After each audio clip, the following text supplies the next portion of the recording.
A revista do programa de pós-graduação em artes visuais, aqui da ECA, ela surgiu de uma maneira muito modesta, muito artesanal. Surgiu no meio da vontade, do empenho dos professores do departamento em marcar uma presença da universidade no debate cultural.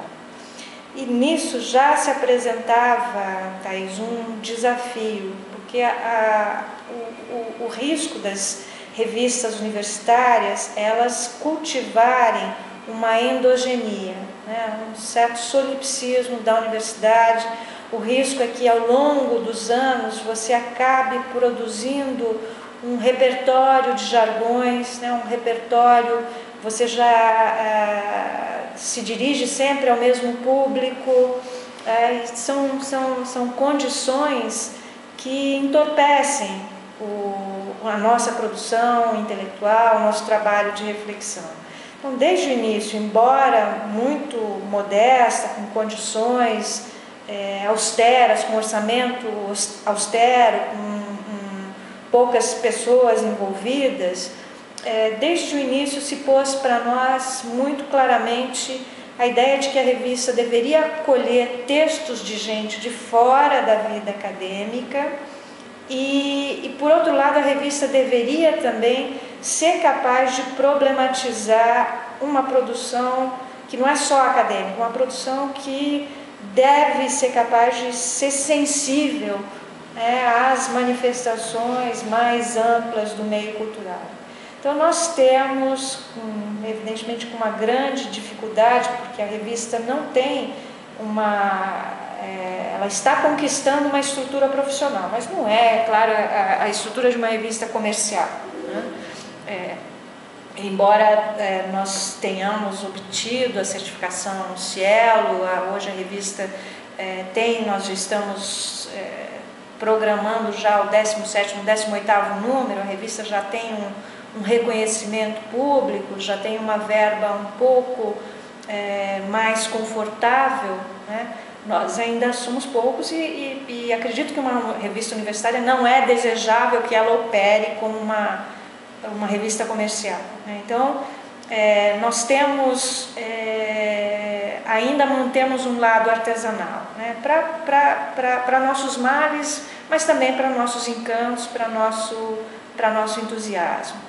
Então, a revista tem interesse em trazer sempre produções que são desenvolvidas na área de pós-graduação, em primeiro lugar, né, por mestrandos, doutorandos, não só nossos, mas nós seremos tanto mais bem-sucedidos quanto mais conseguirmos atrair produções das áreas de pós-graduação de outros estados, não só de outras unidades da USP, de outras escolas, preferentemente, mas não exclusivamente públicas, de São Paulo e do país.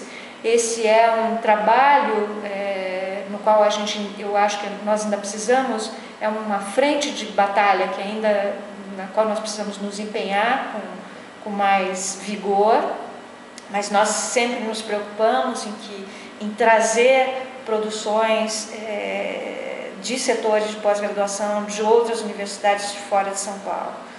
Então, esse é um desafio que se põe no nosso horizonte. É importante termos a produção docente, também esse é um estímulo para os professores, mas, por outro lado, é importante que essa produção docente ela pareça sempre cotejada à produção de autores, não necessariamente ligados à vida acadêmica. Eu acho que esse atrito ao que nós nos dispomos desde o primeiro momento é o diferencial da revista Ars, né? Então, nós sempre nos preocupamos também em trazer textos que tenham uma importância nos cursos de graduação, textos fundamentais na cultura, na formação de um jovem artista, textos de difícil acesso. Então, o que nós fazemos? Nós publicamos, né, textos que saíram em livros esgotados, ensaios. Um ensaio, no último número nós estamos trazendo um texto do Lúcio Costa, sobre a produção do período, sobre a arquitetura do período colonial brasileiro, um texto extraordinário do Lúcio Costa, dificilmente encontrável, né, por um jovem pesquisador, um jovem mestrando, um jovem doutorando. Suponho que, ou mesmo na graduação, é um texto indispensável na formação do nosso aluno, na formação teórica sobre o período do Brasil colonial. Nós sempre nos empenhamos em trazer em arte contemporânea, seja um artigo produzido que reflita o debate contemporâneo, que seja uma intervenção pontual no debate contemporâneo, não só no Brasil, mas artigos produzidos por autores estrangeiros. Então nós temos um trabalho regular de tradução, né, desses textos que saem em publicações importantes. Nós, no último número, nós, por exemplo, temos a tradução de um texto de um artista que trabalha com fotografia e que é também um teórico, que é do Courtauld Institute, que se chama Julian Stelabras, um texto que se chama A Política do Ensaio Político de Catar. É uma visão bastante cética em relação à efetividade política buscada nos discursos políticos que saem em Catar. Eu acho que um outro desafio, e é também um diferencial da revista, é conciliar áreas tão diversas. Você poderia dizer, bom, mas a revista talvez padeça de um ecletismo, porque ela discute trabalhos em tecnologia, né, em trabalhos em multimídia, intermídia, mas ela discute também a arquitetura do Brasil colonial, né? Você poderia dizer, mas será que isso é uma hesitação na política editorial da revista? Não, essa é uma posição tomada, é uma atitude tomada e que visa justamente contemplar a diversidade de campos de interesse que se apresentam hoje a um jovem pesquisador ou a um jovem artista.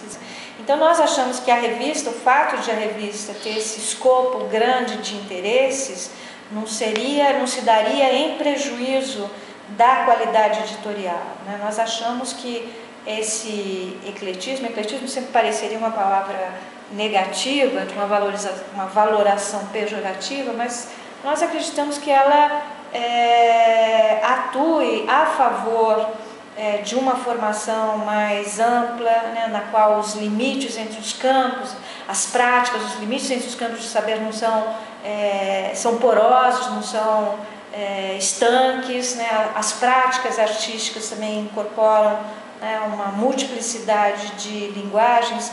Então, acho que essa corresponde, essa amplidão de interesses da revista corresponde, né, a essa diversidade que hoje se apresenta na formação, essa diversidade de interesses que se apresenta na formação de um jovem pesquisador no campo da arte, de um jovem artista, de um educador, né.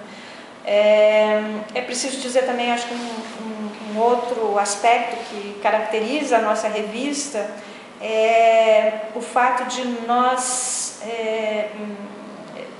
dedicarmos um foco muito especial à produção visual.